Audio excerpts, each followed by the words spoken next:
Morning students, today I will discuss the next topic of civics, that is type of government.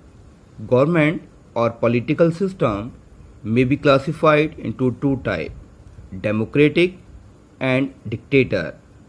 हम government और political systems को दो category में classify कर सकते हैं, democratic and dictator.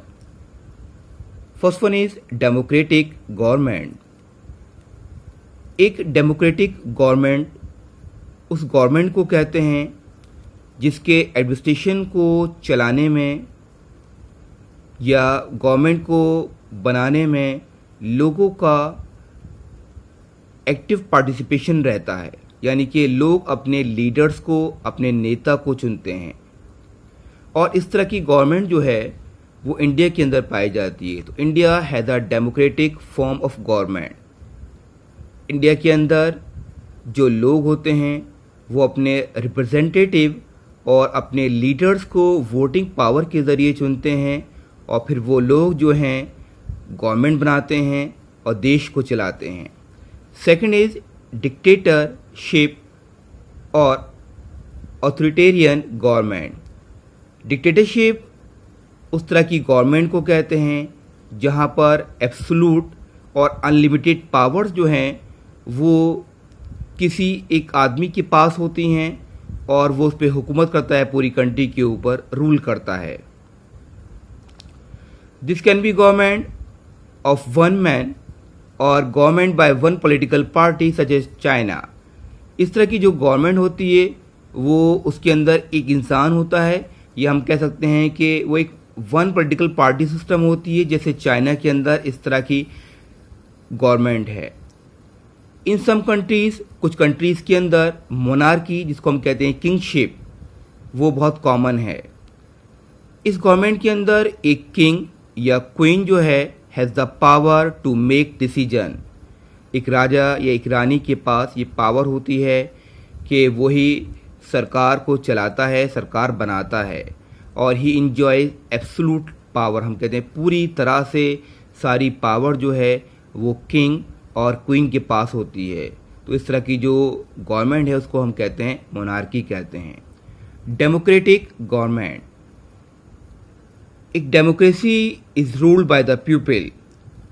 Democratic government के अंदर, जिसको हम लोकतंत्र कहते हैं, उसमें लोगों का एक्टिव पार्टिसिपेशन रहता है.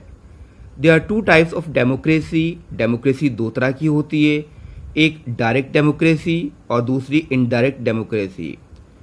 एक डायरेक्ट डेमोक्रेसी की जो गवर्नमेंट है is one in which all the people of a country के जितने भी लोग हैं उसके अंदर उन लोगों का connective part in running the government को चलाने में वो लोग हिस्सा लेते हैं. दूसरी जो another type of the government is indirect government.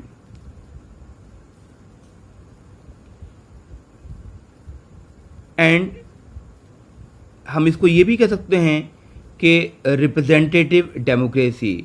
In such democracy people do not participate directly. इसके अंदर लोग डायरेक्टली पार्टिसिपेट नहीं करते. Instead they choose their representative through an election process.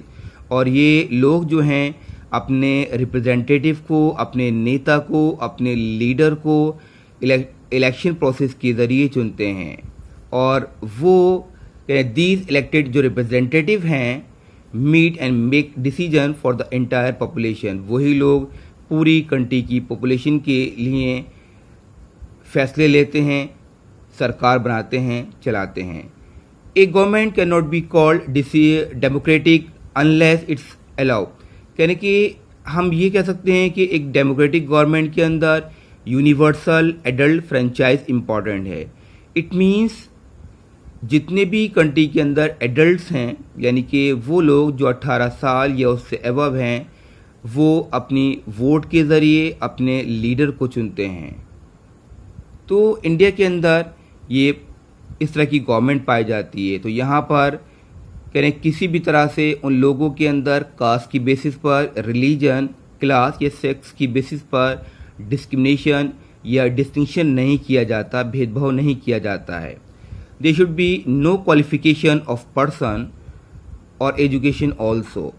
सिर्फ वही लोग, यहाँ पर हम ये कह सकते हैं, जो क्रिमिनल्स होते हैं, बैंकरप्ट्स होते हैं, उनको वोट देने का अधिकार नहीं होता।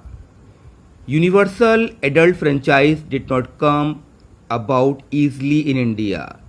तो ये जो सिस्टम था 18 साल या 18 साल से ज़्यादा के लोग वोट दे सकते हैं, ये इंडिया के अंदर आसानी से नहीं आया। इसके लिए काफ़ी लोगों ने स्ट्रगल की, इंडियन पीपल ने। Elsewhere also people had struggled a lot to have democracy and the right to franchise। ठीक है, तो लोगों ने बहुत ज़्यादा मेहनत की ताकि लोगों को अधिकार हो अपने वोट का।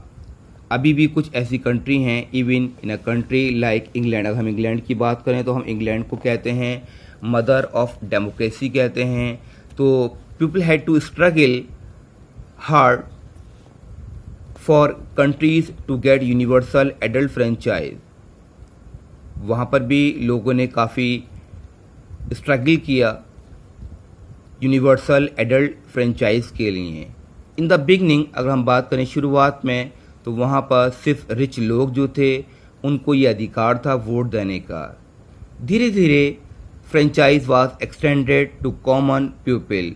फिर ये सिस्टम जो था यूनिवर्सल एडल्ट फ्रेंचाइज ये फैल गया, but women were not given the right. लेकिन इसके बावजूद जो थी वुमेन जो थी उनको वोट देने का अधिकार नहीं था।